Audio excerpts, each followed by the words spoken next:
We will now have a speech from Karen Thomas. Amen. Amen.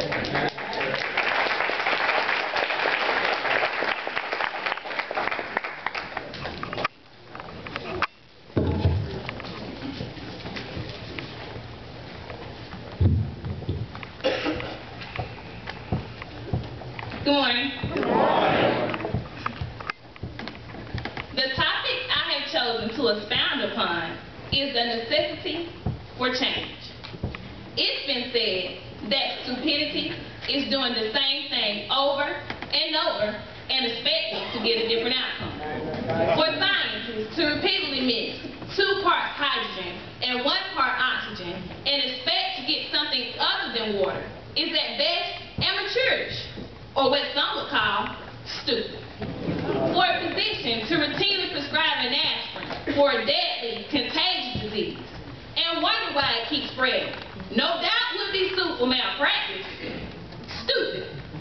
To stand in an elevator and constantly press the down arrow and wonder why it never reaches the top floor would mean that your elevator doesn't go to the top floor.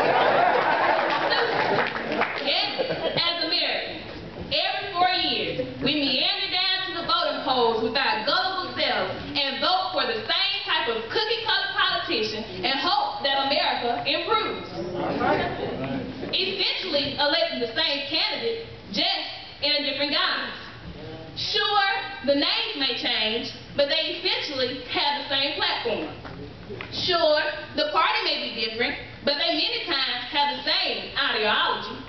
Yes, one may identify him or herself with red states, while the other identifies him or herself with blue states. But in the end, it's America that has the blues.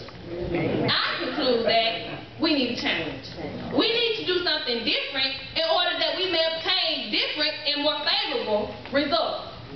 Some of the ones we have elected may have taken a liberal approach, while others took a conservative approach. Some have been in favor of big government, while others pushed their responsibility to local government. Some promoted welfare, others pushed workfare, but neither of them cared if we fared well or not. In the past, whether we saddled up the donkey or hopped on the back of the elephant, America was still in for a bumpy ride. We need to change. Why do we need to change? We need to change because even though we lead the world in medical advancements, thousands of Americans die each year because they can't afford to take advantage of those advancements. We need to change because even though we live in the richest nation in the world, millions still struggle in poverty. And every day, those of us that are not technically impoverished stand at the gas pump and have to make a life-altering decision between gas and food, fuel or rent, petrol or utilities. Yes, we need to change. We need to change because even though we're supposedly the leaders of the free world, we cannot get other nations to follow us. Even though we have the world's most sophisticated and technologically advanced military, we still cannot find an old man traveling on foot and hiding in a house.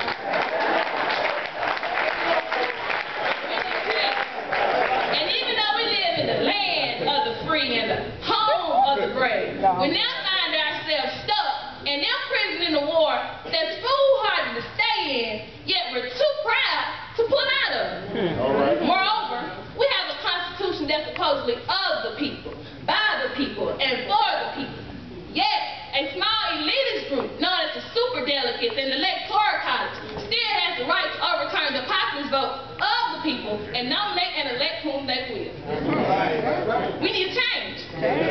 So, instead of the good old boy, stiff shirt, old foggy assembly line politics that we've grown accustomed to, America needs someone that does not have a political reputation to uphold or some long-time staunch supporter to appease. America needs someone not inclined to get caught up in the back-scratching formality or the red tape bureaucracy of Washington. That someone that's not afraid to reach across party lines. Someone not too handcuffed to initiate new programs and explore new avenues for making America better. America needs someone that will uphold the Constitution, provide for all people, and has a platform that's not based on quick fixes to ensure votes, but one that has long-term goals results. We need change. We need someone that does not divide America into red and blue states, but views us as the United States. Someone that won't divide us along racial lines, but really does believe that all men are created equal. Someone that does not care about party affiliation, but views America as one nation, under God, indivisible, with liberty and justice for all.